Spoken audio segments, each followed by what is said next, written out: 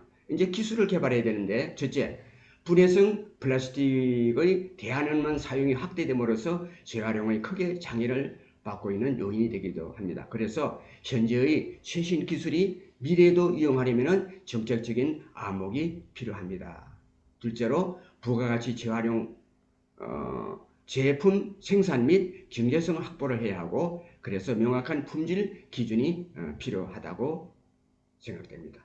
세 번째, 독일 BASF가 공동 창립하여 운영하고 있는 플라스틱 쓰레기를 줄이기를 위한 글로벌 연합과 같은 폐플라스틱 순환 경제 시스템을 우리가 구축하는 데 게을리해서는 안 되겠다 하는 내용을 말씀드리고 있습니다. 그 다음 네 번째는 재활용 기업의 혁신적인 투자와 정부의 효과적인 규제 및 정책 지원이 동반되지 않고서는 한계에 직면할 수밖에 없습니다. 자, 세 번째 EPR이라는 것을 제가 소개해 드리고자 합니다. Extended Producer Responsibility, 즉 생산자 책임제 활용 제도. 번역하면 그렇습니다. 자원 재활용법 제16조에 있는 내용을 요약해 보았습니다. 생산자들이 친환경 제품을 만들 수 있도록 유도하는 정책, 즉 순환 경제 구축을 위한 보다 강화된 EPR 제도를 마련이 필요하다고 봅니다. 그래서 2003년도부터 15개 품목, 즉 전자제품 5가지, 전자 또 4개의 영역, 포장재 4개의 영역, 타이어, 윤활유 이 등에 적용이 되고 있고, 2004년에는 형광등과 필름 포장재, 그 다음 2005년도부터는 오디오, 그 다음에 이동전화 단말기 등 대부분의 전자제품에 적용이 되고 있습니다. 또한 플라스틱 폐기물 분류 선별과 관련된 EU의 폐플라스틱 재활용 등급 설정 방식 등을 바탕으로 우리나라에도 폐플라스틱 재활용 등급을 구분하는 것이 필요하다고 봅니다.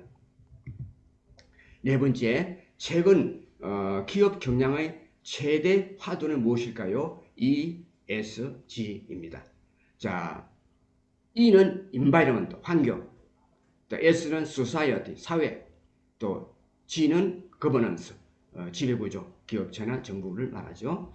이 세 가지가 기업은 사회적인 책임을 다하고 친환경적인 활동을 하여 윤리적이고 지배구조를 개선하자는 투명한 경영활동을 전개해야 한다라고 볼 수 있습니다.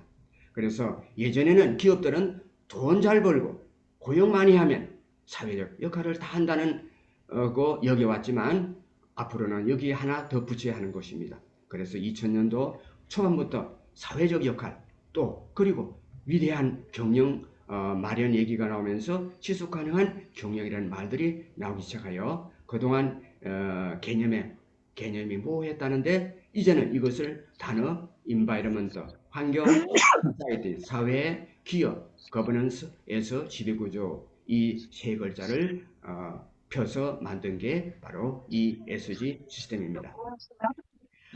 특히 대형마트와 편의점에서는 유통되는 생수의 상당수가 이제는 상표 레벨을 달지 않고 있습니다.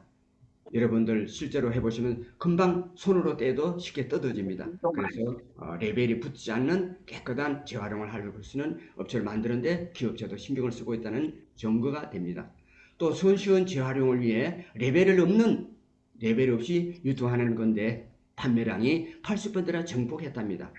그래서 화려한 이렇게 선정 광고문을 페트병에 이렇게 싣지 않도록 우리 시민들은 오히려 그것을 더 선호하는 경향을 띠고 있다는 것은 우리가 환경에 관심을 갖고 있다는 증거가 아닐까요?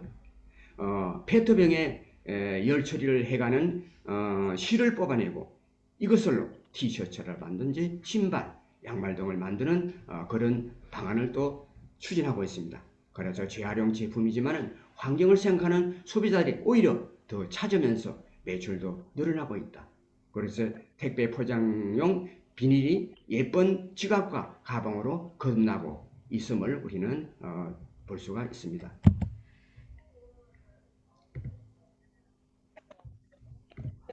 자, 다섯 번째, EU 탄소 국경세를 도입한다고 했습니다.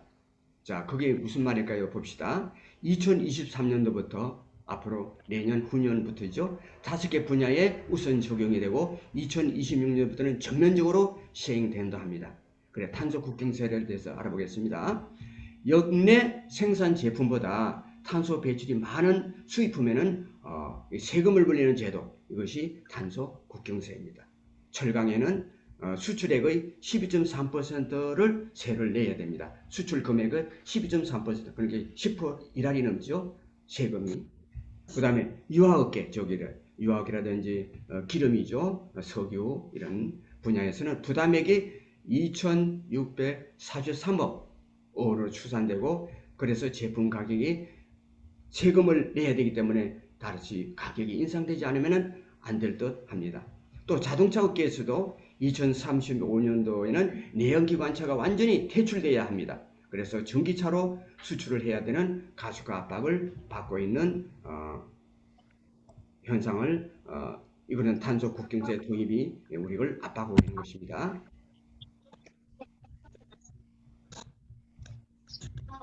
그 다음에 ESG, 아까 말씀드렸지만 그것을 요약했습니다. 이렇게 보시면요, 환경, 인바이러먼트, 기후변화 및 탄소 배출, 대기 및 수질 오염, 생물의 다양성, 그 다음에 산림불체, 에너지 효율, 폐기물 관리, 물 부족, 이런 현상을, 환경을 수리해야 되고, 사회, 소사이어티, 고객 만족, 데이터 보호 및 프라이버시, 성별 및 다양성, 직원 참여, 지역사회 관계, 인권, 노동 기준, 이런 것이 사회를 구성하는 요소가 되고, 지배구조, 부분에 있어서는 기업이라든지 공공기관에서는 이사회를 구성해서 감시위원회를 만들고, 또 뇌물 및 부패를 절단하고, 또 임원들에게 보상을 하는 그 정치 기부금 정도, 이런 것들이 다 개선돼야 한다는 지배구조, 이 세 가지를 목표로 해서 잘 조화를 이루어갈 때 탄소 중립이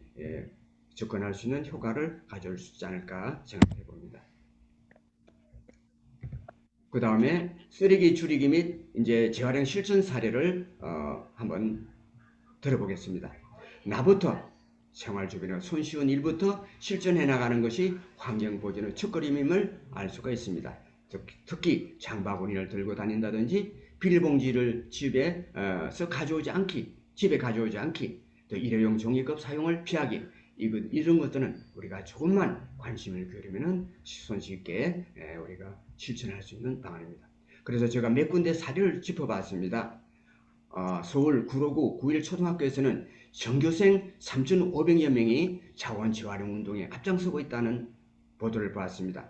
쓰레기 분리수거는 물론이고 학급 급식용 우유팩을 전량 수거 재활용 쓰레기를 수집 판매하는 돈으로 학생들을 위한 안전보험기금을 조성해 놓고 있습니다. 이 말을 부연해서 설명한다면요, 저희들도 학교에서 학생들 지도할 때 점심시간에 꼭 우유가 한 병씩 컵이 나옵니다. 그것을 마시고 난 다음에 종이에 물로 씻어야 됩니다. 그것이 펼쳐야 됩니다. 그리고 말려서 차곡차곡 해서 밴드로 묶어서 내면은 우리가 신문지와 똑같은 재활용으로 거듭나기도 합니다. 자, 그런 일을 저희들 실천한 경험이 있고, 그렇게 해서 우리 학생들이 현장 학습을 한다든지 관광버스를 타고 여행 갈 때는 반드시 그 안전보험을 들어야 됩니다. 그 보험금을 여기서 수입을 가지고 아이들이 행복하게 걱정 없이 해외여행을 간다든지 또 비행기를 타고 혹은 관광버스를 타고 이런 현장 학습을 갈 때 보험금을 낼 수 있는 조달하는 좋은 방도를 활용하였다는 것이 서울 구로구 9일 초등학교의 사례를 하나 소개드립니다. 둘째, 서울 성동구 금호동 성산 유치원의 사례를 한번 짚어보겠습니다. 화장지 사용량을 딱 정했답니다. 우리가 사용지를 예컨대 화장지에서 몇 마디를만 쓰자, 많이 두들 풀어서 이렇게 쓰면 또 낭비가 되니까 그것을 규칙을 정했답니다. 그래서 그것을 화장지를 몇 마디만 사용하고 그렇게 한다는 교육을 통해서 우리가 절약 교육을 실천하고 있다는 그런 사례를 보았습니다. 우리들이 가끔 학교 현장에 가보면은 혹은 또 지하철 휴게소, 지하철에서 화장실에 가보면은 두루마리가 막 굴러 떨어져가지고 지하철 화장실 온통 두루마리가 막 늘려지는 모습도 가끔 본 적이 있었습니다. 우리는 어렸을 때부터 환경적 사용 교육을 해서 그런 현상이 벌어지지 않도록 예방을 하는 좋은 사례라고 생각이 되어서 소개합니다.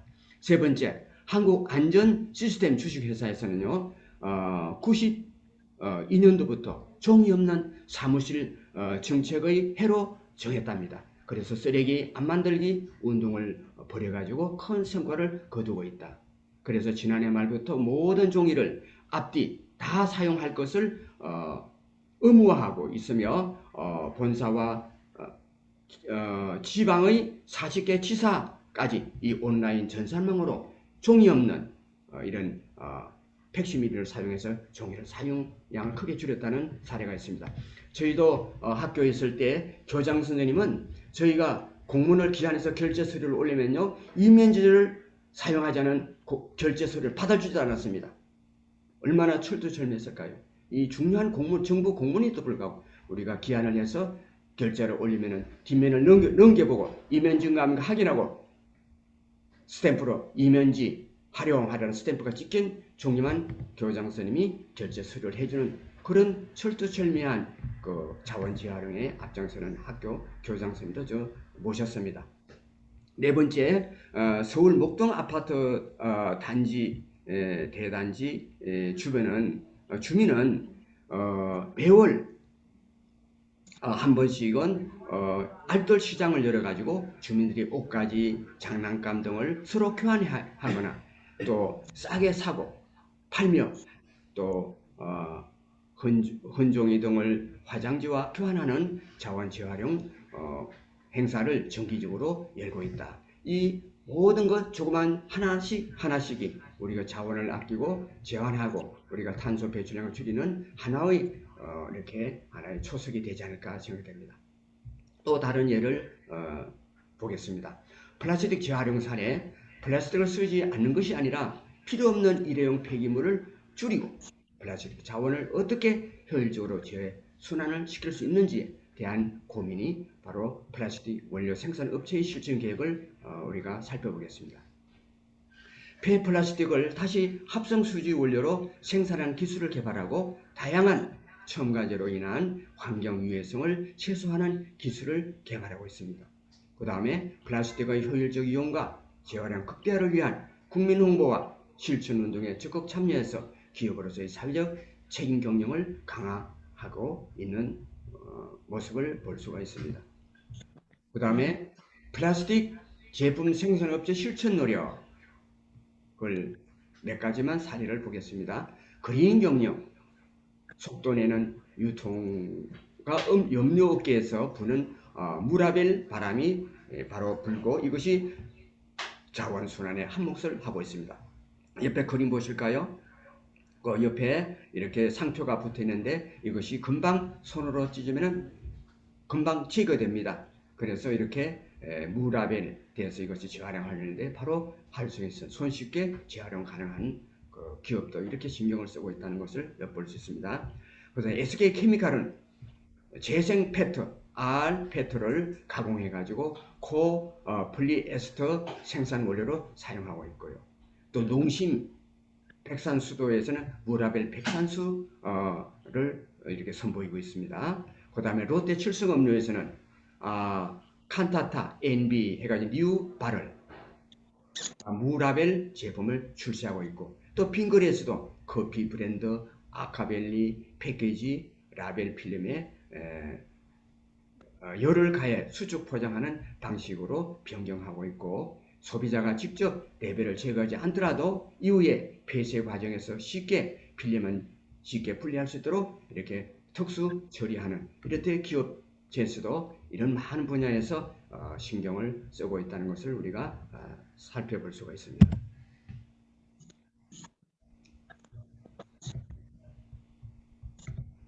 자, 플라스틱 회수, 선별, 및 이제 재활용 업계는 어떤 계획을 갖고 있을까요?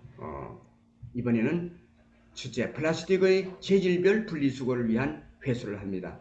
선별 과정 및 결과에 대한 모니터링을 통해서 지속적으로 보완하고 있고, 또 플라스틱 업계의 재활용을 위한 기술 개발 및 시설 투자를 게을리하지 않고 있다는 것을 살펴봤습니다. 자, 이번에는 소비자, 우리 시민단체에는 어떤 실천을 해야 할까요? 그 다음에 과학기술계 분야에서는 어떤 실천과 계획 목표를 세우고 있을까요? 살펴봅시다. 소비자.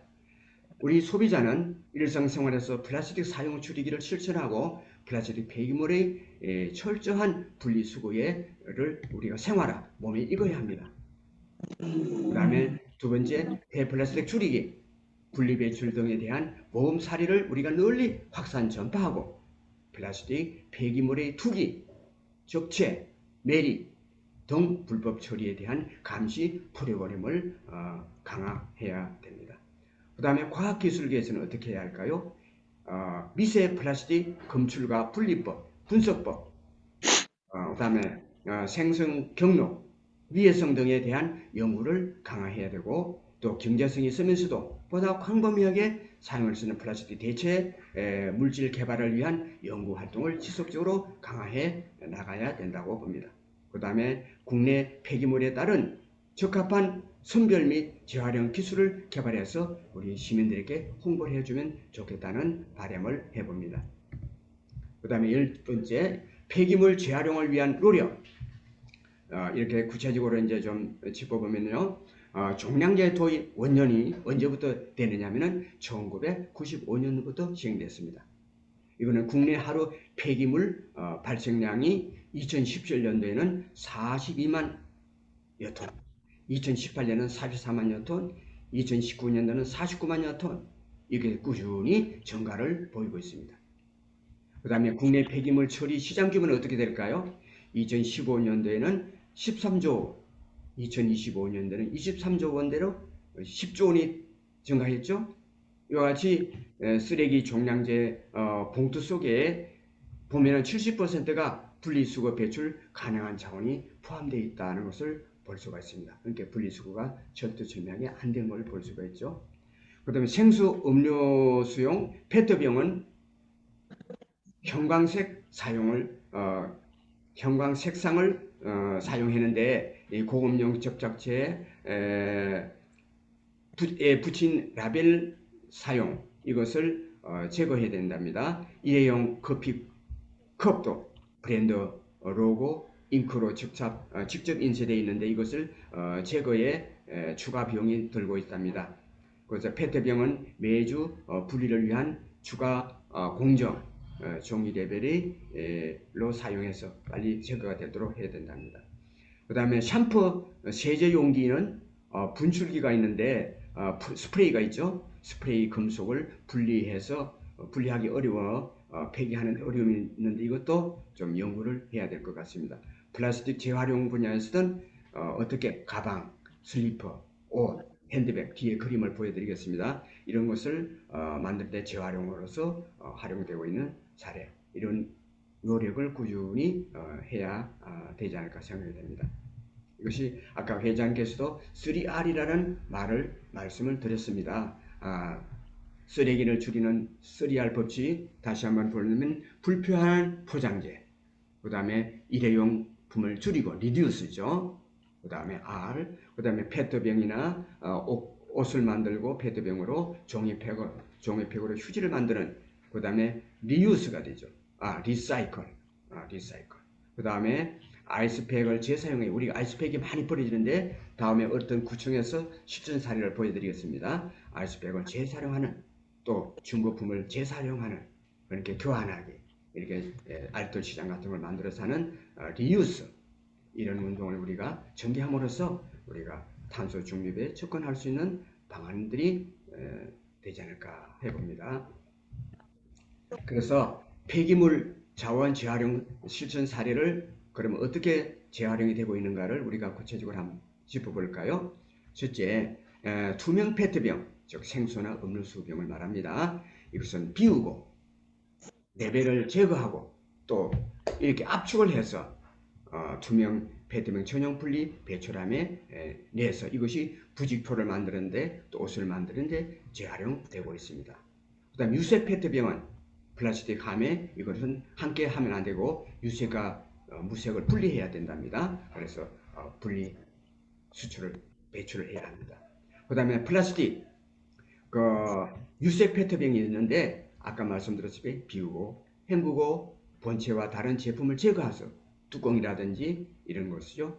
또 이것은 의자 같은 만드는 제품으로 사용된답니다.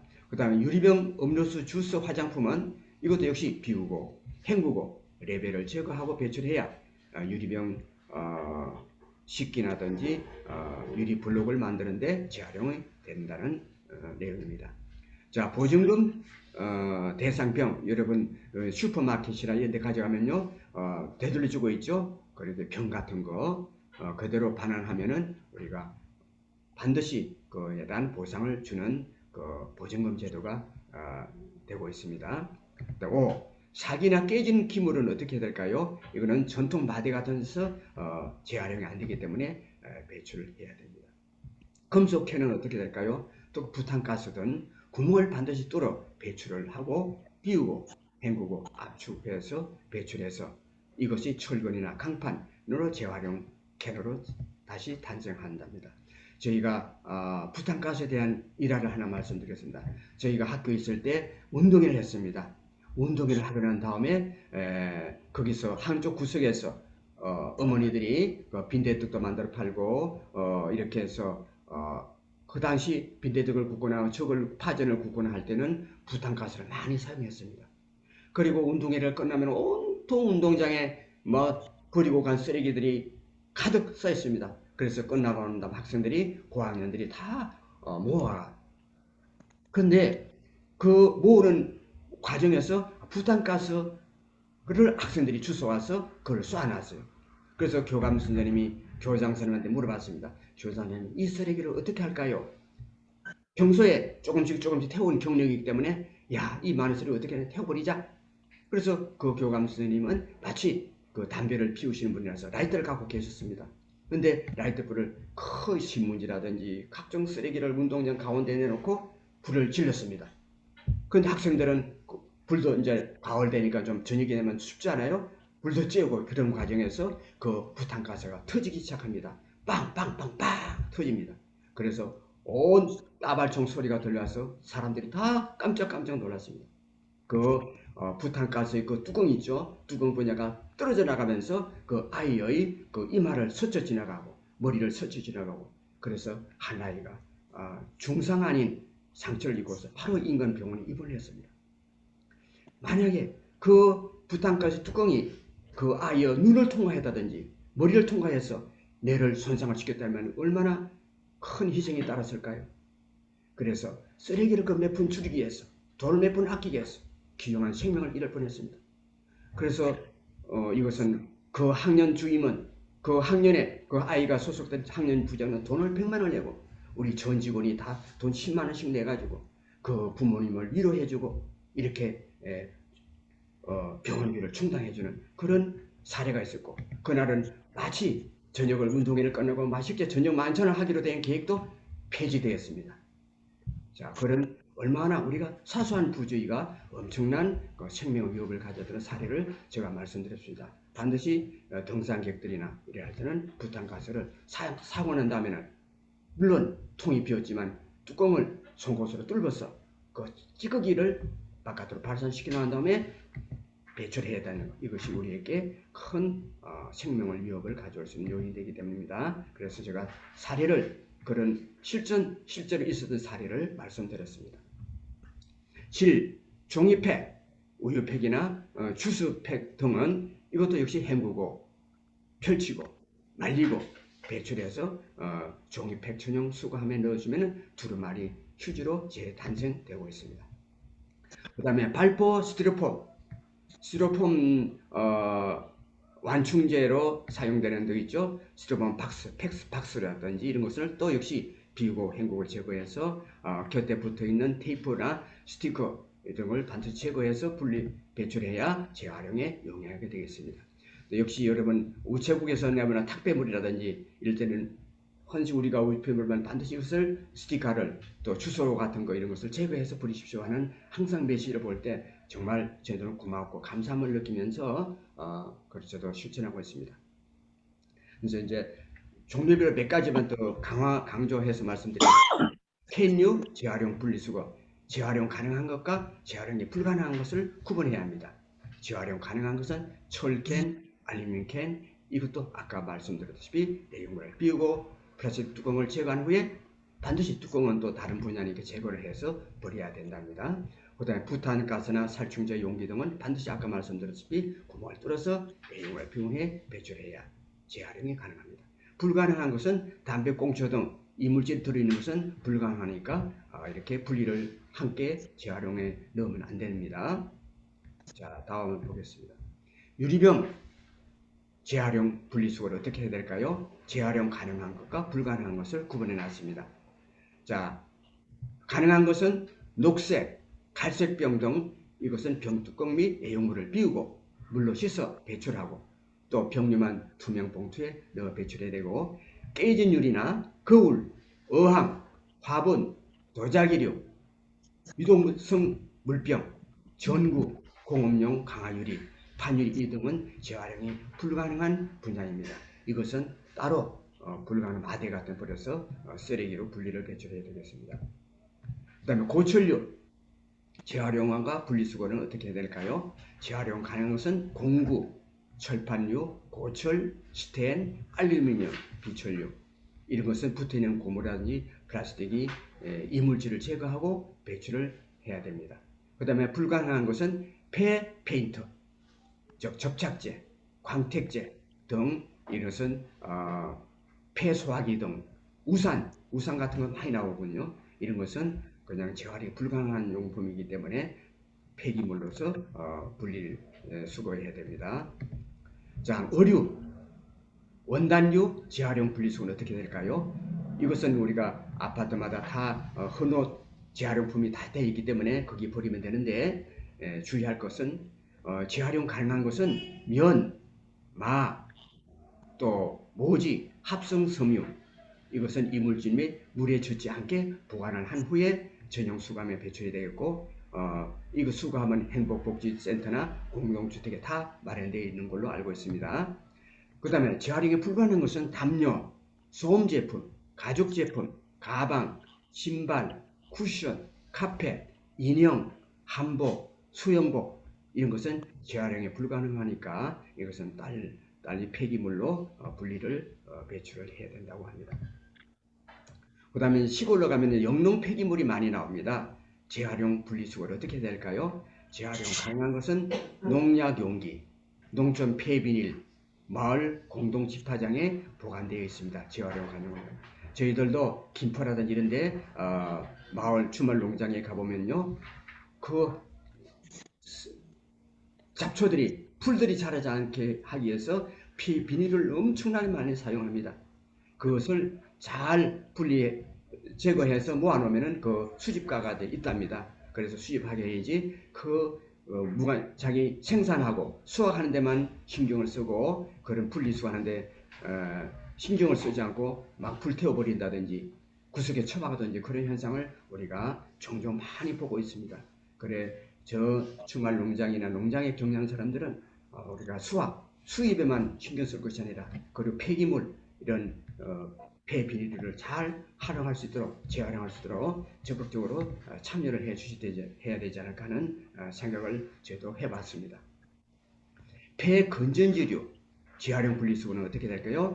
재활용 가능한 것은 망간, 알카리아, 니켈, 카드뮴, 니켈 수소, 수원, 라튬 1차 휴대폰 배터리도 반드시 분리해야 되겠죠. 우리가 건전지 이것도 해야 됩니다. 이것은 이물질을 제거해 폐건지 천연 수감에 형광등 같은 거 있죠. 배출해야 되겠고, 이것도 행정복지센터나 공동주택, 학교 등에 다 배치되어 있는 걸로 알고 있습니다. 자, 폐식용유 이것도 재활용 분리수거를 하는데 재활용 가능한 것은 순수 식용유만 배출하고 이물질을 역시 제거해야 됩니다. 수거함에 행복주센터나 공동주택에서 분리할 수 있고, 불가능한 것은 들기름, 참기름 이런 것은 이런 병은 불가능하다고 합니다. 그래서 따로 폐기물로 처분을 해야 됩니다.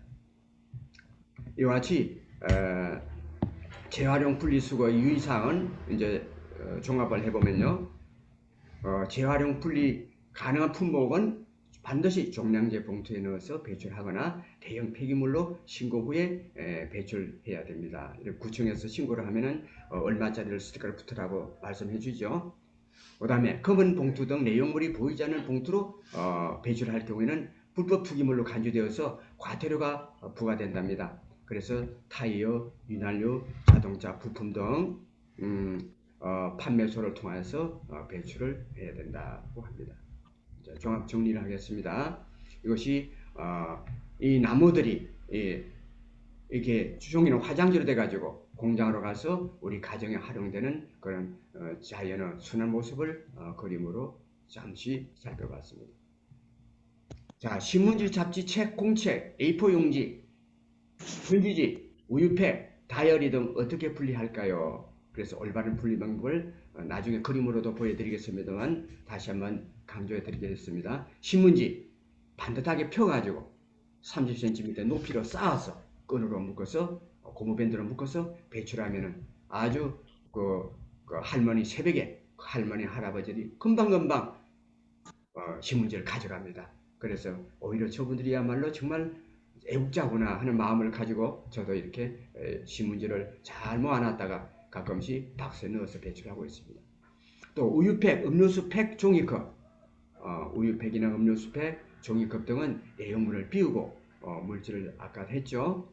그 다음에 비닐로 코팅된 표지나 공책의 스프링도 있죠. 이런 것도 재활용을 하기 불가능하니까 이것을 반드시 분리를 해서 배출하면 좋겠다는 말씀입니다.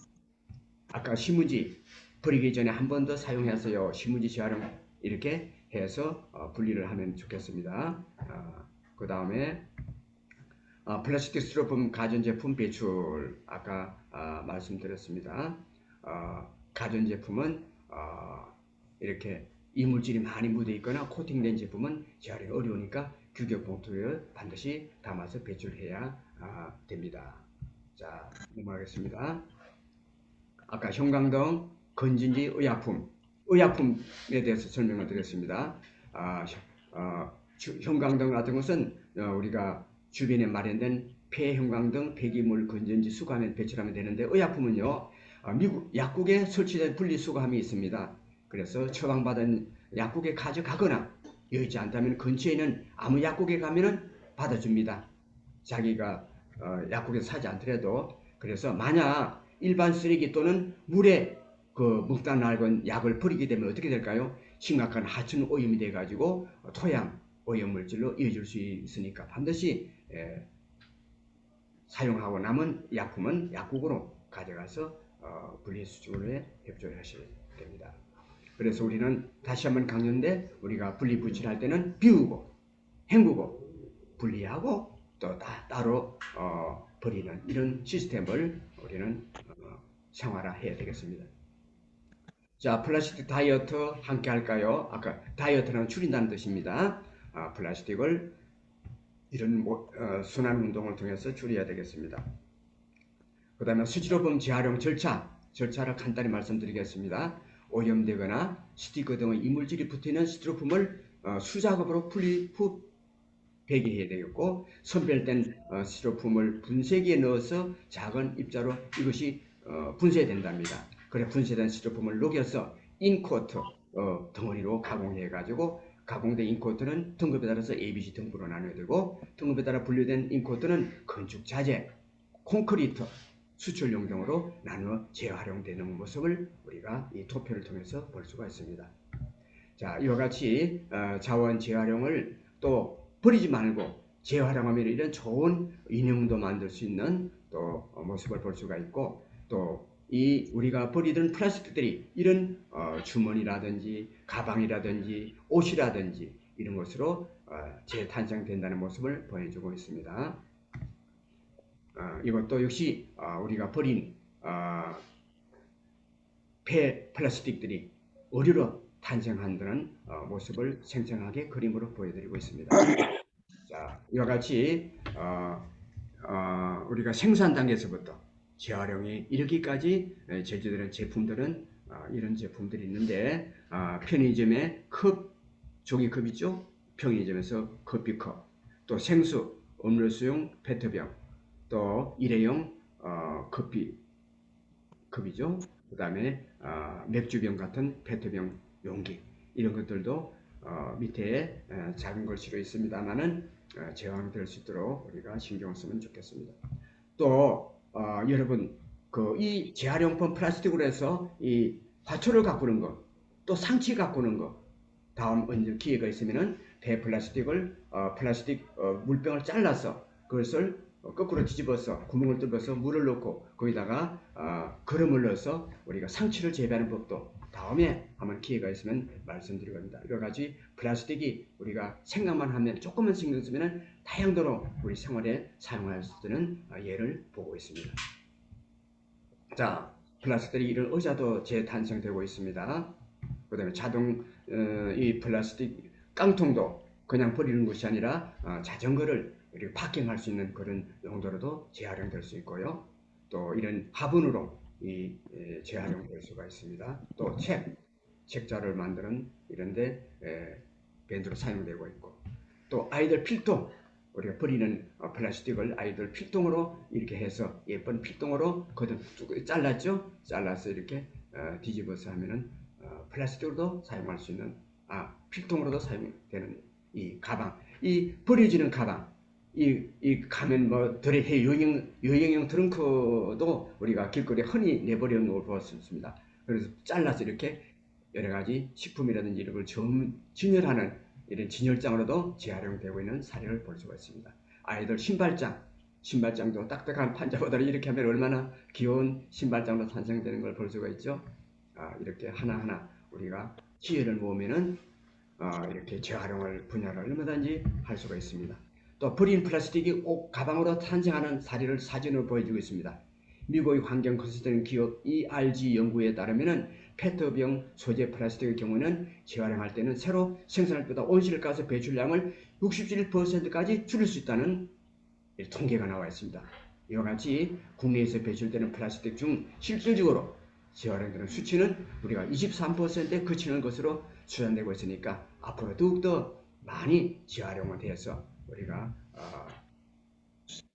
공기 오염이라든지 탄소 배출량을 줄이는데 이바지할 수 있도록 신경을 쓰면 좋겠습니다.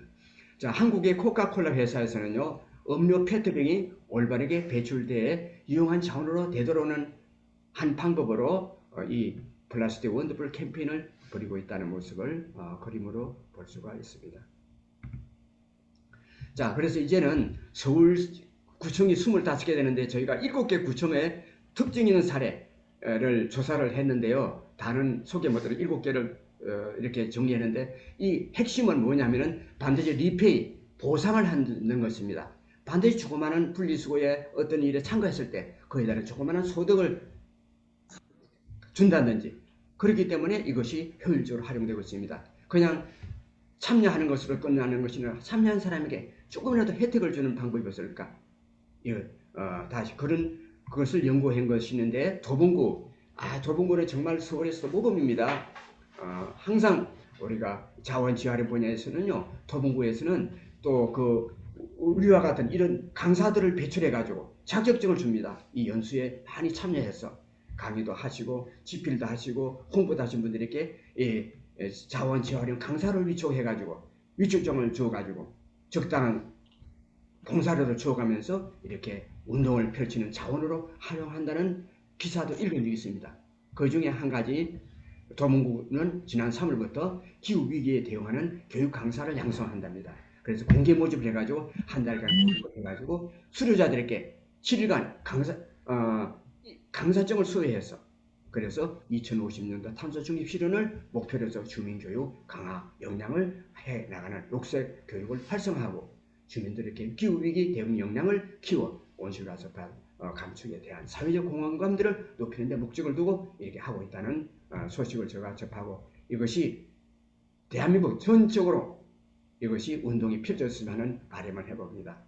그래서 도봉구에서는 올해 환경교육 활성화 원년으로 삼기 위해서 지난 4월 20일부터 불과 한 5, 6개월 전이죠. 환경교육 도시 도봉을 선포했답니다. 그래서 환경력 활성화 자원 지원 조리를 만들고 그 정책적인 제도적인 기반을 조성하는, 그리고 교육 강사들을 기후 환경 강사로서 1인 4톤 온실가스 줄이기 홍보 대사로서 활용하고 있다. 이런 우수 사례를 보고 우리가 다른 지자체에서도 이런 시스템을 구축하고 앞으로 우리와 같은 이런 시민단체들이 적극적으로 이런 단체에 참여하면 어떨까 하는 생각을 해서 소개해 올립니다. 그 다음 영등포구청. 영등포구청에도 여러 가지 많지만 그 중에서 가장 우수 사례를 하나 소개해 드리자면은 영재가 운영하는 전빵일입니다. 우리 전빵이라는 것은 시골 말로 가게를 전빵이라고 했습니다. 주민이 참여 쓰레기 없는 마을에 도전하고 이렇게 구현하고 있는데요. 구체적으로 살펴보면 서울 영등포구가 쓰레기 없는 마을을 목표로 해가지고 영재 지원단을 모집해가지고 그분들에게 쓰레기 다이어트 전빵을 운영하게 하고 쓰다 전빵이라는 간판을 붙이게 하고 주민들에게 참여를 촉구하고 있습니다. 그래서 영재 지원단은 영등포 재활용 실천 지원단을 만들고, 이걸 줄임말인데 주민들에게 올바른 쓰레기 배출 방법을 안내하고 청소 행정을 홍보하면서 주민이 주도적으로 자원순환 실정에 앞장서는 운동을 펼치고 있다는 소식을 들었습니다. 특히 대림 3동에는 시범동으로 지정해가지고 영재 지원단 23명이 매주 화요일 폐기물 분리수거 거점 장소인 클린하우스에 들어가지고 재활용 전기장을 구축하고 있답니다. 그래서 주민이 활동에 힘을 들어서 현재까지 4,000kg 이상 재활용품을 선별하고 재활용품을 가져온 주민에게는 3,000명에게는 종량제 봉투를 지원해 줍니다. 그래서 폐기물 판매 수익을 되돌려주는 그런 시스템을 영등포구청에서 구축하고 있다는 것을 소개해 올립니다. 그 다음 강동구청. 더드림 재활용 분리 배출을 해서 지역화폐로 보상을 해준다는 그런 소식입니다. 강동구는 자원 선순환 시범 사업으로 진행하고 있고, 강동 더 드림을 5개 권역으로 확대 시행하고 있고, 더 드림이라는 말은 보태다와 드리다를 합성어가 된답니다. 그래서 주민들은 휴대전화에 에코 투게더라는 어플리케이션을 설치해 줘가지고 점수를 쌓을 수 있게 합니다. 그래서 점수에 적립된 점수는 5,000원 단위로 강동구 지역 화폐로 바꿀 수 있고, 그 내용물을 비우고 헹군 뒤 레벨 등을 제거해서 100% 재활용을 할 수 있도록 획기적인 우리가 자원순환 운동에 동참하고 있는 사례를 하고 있다고 자랑하고 있습니다. 특히 여기서 투명 생수병은 한 개당 10원, 나머지 제품은 킬로그램당 가격을 매겨가지고 플라스틱은 70 내지 100원, 알루미늄 캔은 500원, 철이나 깡통과 서적은 70원, 우유팩은 100원 이런 등을 보상을 할 수 있는 시스템을 구축하고, 다만 의류는 제외하고 있답니다. 그래서 이것이 지난 4월 성내종합사회복지관에서 시범사업으로 시작해가지고 현재까지 주민이 500여 명이 참여하고 동참해서 페트병을 16,500개의 플라스틱류, 178kg의 캔류, 160kg의 종이류, 800kg를 수거하는 성과를 올렸다. 이런 내용을 보여주고, 그래서 주민센터나 인근 공원은 배출할 장소를 정해줘 가지고 매주 금요일 오후 1시에서 4시까지 이것을 시행하고 있다. 이렇게 해서 참여하고 협조하는 그런 시민에게 반드시 보상을 해주는 시스템이 있기 때문에 이것이 활성화되고 있지 않나 생각해 봅니다. 그 다음에 성동구청, 이제 몇 가지만 더 소개해 드릴게요. 커피밥 재활용 사업을 한답니다. 주문업체 업무 협약을 맺어가지고 하고 있다는데, 자, 원두 커피를 많이 마시죠. 원두를 추출하고 남은 커피 찌꺼기인 커피박이랍니다. 박은 껍데기를 말하죠. 재활용을 박차라고 하는데, 커피박 재활용 첨단 기술을 보유한 관내 사회적 협동조합을 구성해가지고 자원순환과 협약을 체결했답니다. 그래서 서울시 최초로 지역 내 커피 전문점에서 버려지는 쓰레기 커피박을 전문업체를 통해서 간편하고 손쉽게 수거할 수 있게 됐고, 원두의 0.2%가 커피로 추출되고 나머지 99.8%는 커피박이 된답니다. 엄청난 쓰레기가 나오죠. 이것을 제한할 수 있는 방법을 하고 있습니다. 그래서 국내에서 한 해 발생하는 커피박이 얼마나 될까요 하니까 약 15만 톤이랍니다. 2019년도 기준에서 달하고, 포이엔 등 8개 업체로 구성된 자원순환은 정보통신기술, ICT를 활용한 커피밥 수거 방식을 구현하고 있었어. 그래서 수거통에 부착된 센서를 통해서 커피밥 생활 발생 현황을 파악하고 협의가 이루어진 요일과 시간대에 방문해가지고 수거의 효율을 높이고 있다. 똑같이 우리가 무심코 뿌리는 커피밥도 재활용할 수 있는 시스템을 구축하고 있는 것이 성동구청입니다. 나머지 두 개만 더 소개해드리고 끝내겠습니다. 그 다음에 영등포구청 아까 했죠? 영등포구청은 했으니까 생각하겠습니다. 두 번 반복. 그래서 저희가 우리가 사는 지구는 우리와 우리 아이들에게 앞으로 살아가야 될 세상을 우리가 세상이라는 것을 생각해 볼 때 우리가 최대한 소중하게 잘 보존해서 다음 세대가 행복하게 살 수 있도록 환경을 조성해 주는 것이 바로 우리 어른들의 일이 아닐까 하는 생각을 해봅니다. 그래서 아까 말씀드렸다시피 환경교육 방향은 기후변화와 지구온난화를 뛰어넘는 기후 위기 시대에 대처하는 과제인 즉 2050년도 탄소 중립입니다.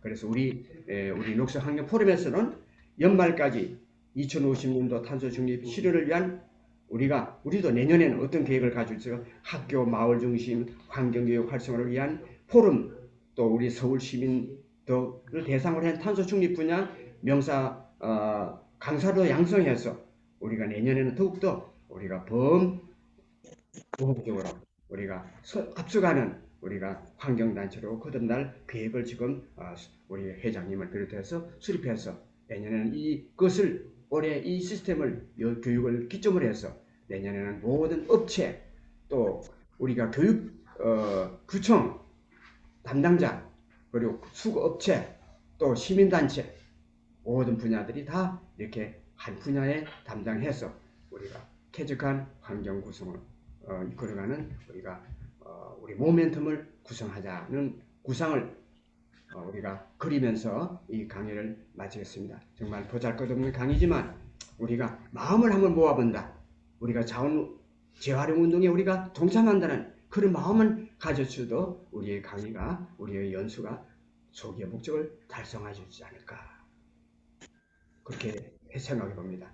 우리가 조그마한 실천 한 가지를 나 하나쯤이야 하지 말고 나 하나부터 우리가 관심을 가지면 온 국민이 참여하면 엄청난 자원 재활용 또 탄소 중립화에 이바지할 수 있는 우리가 모두가 애국자가 될 수 있는 기반이 바로 이것이 아닌가 저는 생각하면서 끝까지 시청해주신 여러분께 진심으로 감사드리면서 마치겠습니다. 고맙습니다.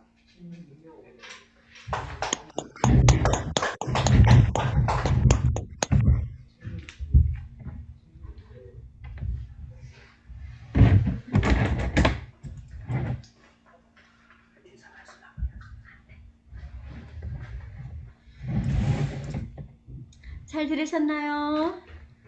네, 네, 대답 감사드립니다. 그 열 강의를 해주셨는데요. 혹시 너무 빨리 끝나서 아쉬워요. 저 질문 있는데요. 강사님 하시는 분 계신가요? 공유하면은 일단 내리고요. 네, 화면에서 이렇게 다 보이니까 너무 좋네요. 네.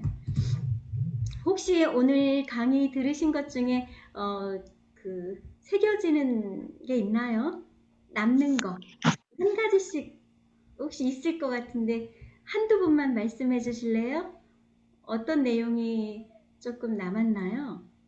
기억 속에. 왜냐면 남아야지 그것을 우리가 실천할 수 있어요. 지금 들었는데 뒤돌아서면 다 까먹으면 실천하기가 어렵잖아요. 그래서 혹시 김기호 선생님이 좀 많이 열심히 청강을 들으신 것 같은데요.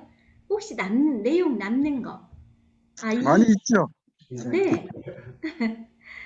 소식도 조정해야 되고 자원도 재생해야 되고 또 각 구청별로 동대문 구청에도 녹색 환경 단체가 있어요. 그런 사람들을 좀 가입시켰으면 좋겠다 이런 생각도 있습니다. 맞아요. 네. 이게 더 많은 시민들로 확대돼서 이 교육을 많이 받고 또 생활 속에서 실천하고 그래서 우리 환경이 좀 더 클린해지고 깨끗해지고 함께 환경, 자연과 우리 사람이 어우러져서 함께 살아가는 그런 더 좋은 환경을 위해서 여기 계신 분들은 조금 앞서가시는 분들인 것 같아요. 네. 마지막으로 회장님, 네, 마지막으로 우리 회장님의 마무리 인사, 네, 듣고 마치겠습니다.